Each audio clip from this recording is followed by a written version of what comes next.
Assalamu alaikum wa rahmatullahi wa barakatuhu.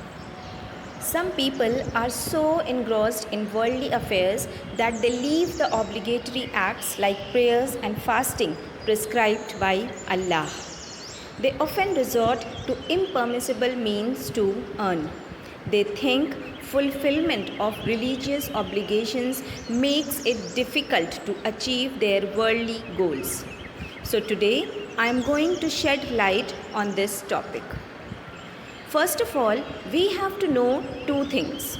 One, what am I here for? What is the purpose of life? And two, how long am I going to stay here? What is the duration of this life? Let's come to the first question. Allah says, "And I did not create the jinn and mankind except to worship me." In another verse, Allah says, "He who created death and life to test you as to which of you is best in deeds, and He is the exalted in might, the forgiving." Therefore, the purpose of life is to obey the commands of Allah, to do what Allah has obliged, and to refrain from what He has forbidden. To live a smooth, pleasant life is not the purpose. I repeat, to live a smooth, pleasant life is not the purpose of life. Now we come to the second question. We should know that life on earth is not all. We will remain in the grave for long, where some of us will be punished. Then we will be resurrected on a day which will be 50,000 years long. Then some will enter paradise to live there permanently. Some will be punished by hellfire permanently.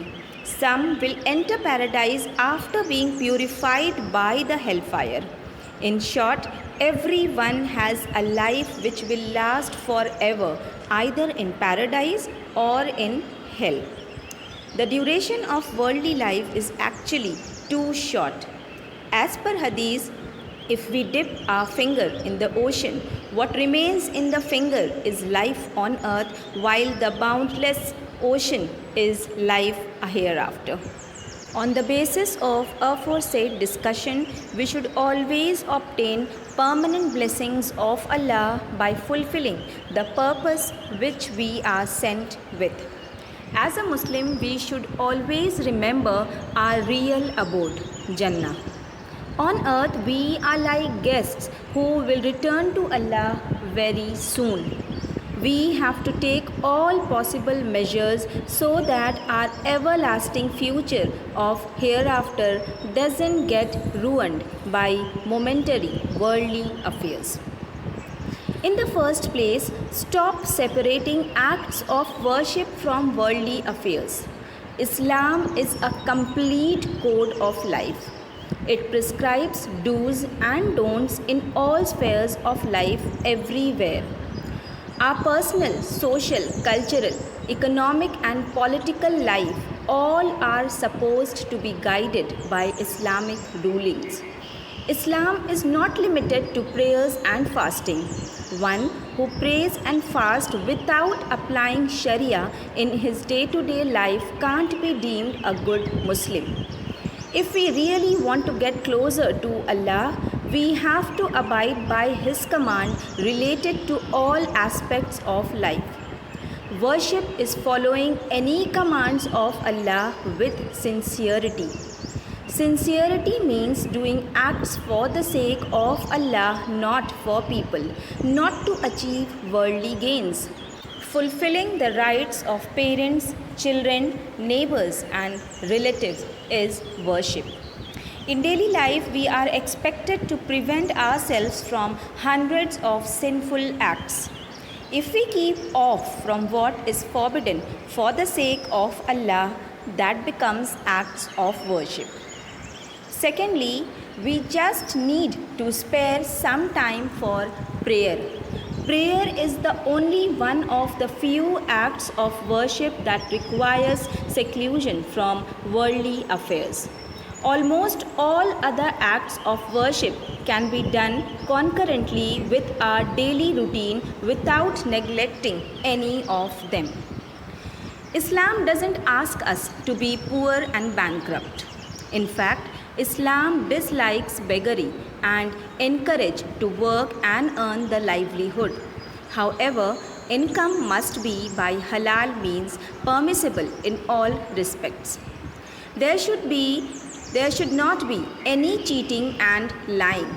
There should not be any implicit gambling and interest in the transactions. One should not deal in haram objects like pork and alcohol, to name a few. Taking bribes is impermissible. Giving bribes is permitted only if rights are withheld and there is no other way to take back one's rights.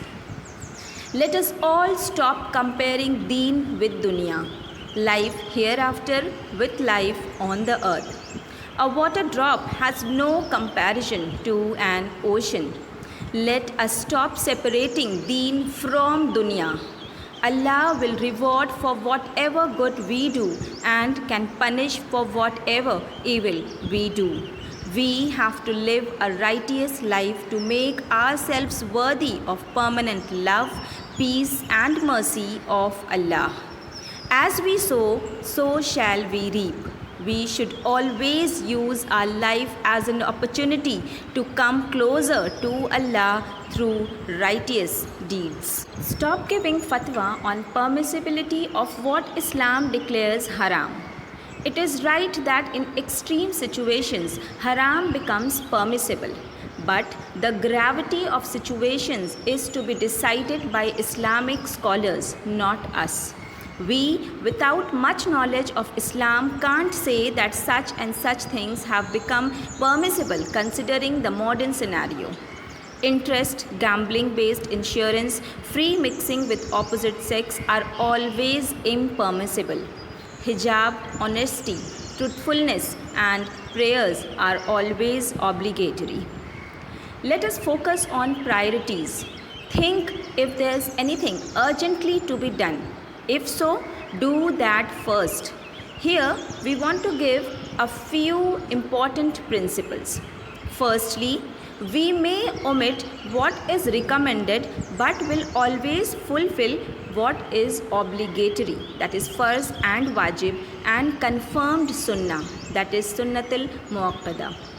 Even sunnah can be omitted sometimes but not habitually. Similarly, we may do what is disliked if necessary, but will always avoid what is forbidden, that is haram and makruh tahrimi. We can delay what is obligatory up to a permissible limit, not beyond that. But we shouldn't delay zakat where the rights of people are involved. We should fulfill the rights of parents, siblings, neighbors, and relatives at the earliest.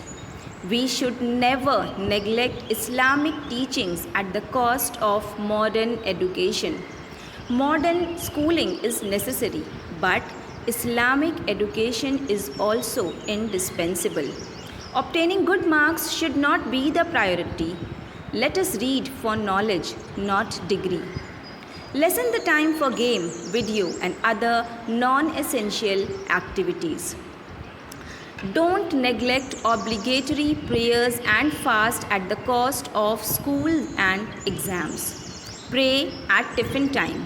Fast even during exams if you are healthy. Pursue halal income without neglecting obligations and duties. Employees can pray at break time. Shop owners can hand over the work to their staff while praying. If there is none, let the customers wait for 5 minutes. Minimum indulgence in social media and games. We should know some basic principles in Islam. What leads to evil is evil. What is necessary to fulfill some obligation is also obligatory. No harm principles, to name a few.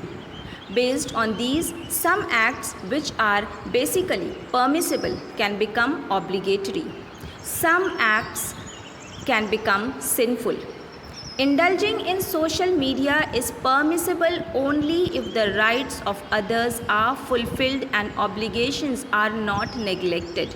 Otherwise, it is a cause for sin. Many people waste their valuable time in movies, TV serials, games, and songs, but they don't find time for Allah. Lessen your demands of life. Be content with what you have. Happiness lies in satisfaction. The more the unfulfilled demands and desires, the less is the satisfaction and happiness. Happiness is not brought by wealth. It lies in contentment of minds. Desires have no ends. A rich person can desire something which is more than the worth of his riches and thus remain in unrest, while a poor person may be happy with what he has. Nevertheless, we should have ambition. We should try to achieve it by permissible means, but we should be ready that we may fail to reach it. Never try to increase income by any haram means just to fulfill the whims and desires. Life is a countdown to death which can seize us any time. Adversities are not bad luck. If we are patient in calamities, we are fortunate. Success and prosperity in worldly affairs may not be good luck. We are not fortunate if we don't thank Allah in good times.